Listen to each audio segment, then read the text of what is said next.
бидејќи тие се луѓе од СДС, од ДПМН, од ДУИМУ и од другите партии, значи почнувајќи од председателот донесува одлука, криминална одлука.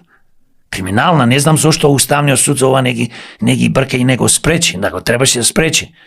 Со 2 потписи да може секој кој ќе му текне во Македонија да се пријави за кандидат за градоначалник и да направи советничка листа. Па ова е све направено, бидејќи тие знаат сега ние како партија растиме и сме повеќе присутни.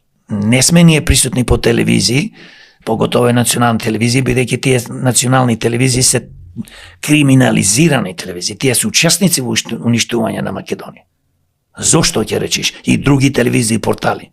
Затоа што ќе му кажат младечките партии или други партии кои се во опозиција, тие права, немојте да ги викате демократи, немојте да викате Јорго и нивните луѓе, оти тие све што кажуваат вистината, а не дека народот не знае. И нивните гласачи знаат, но ние ги подсетуваме. Секој момент.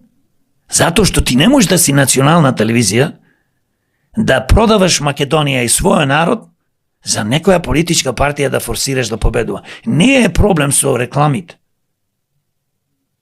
Кој има пари ќе се рекламира, како во конкретниот случај. Ние знаеме дека парите се распоредени криминално.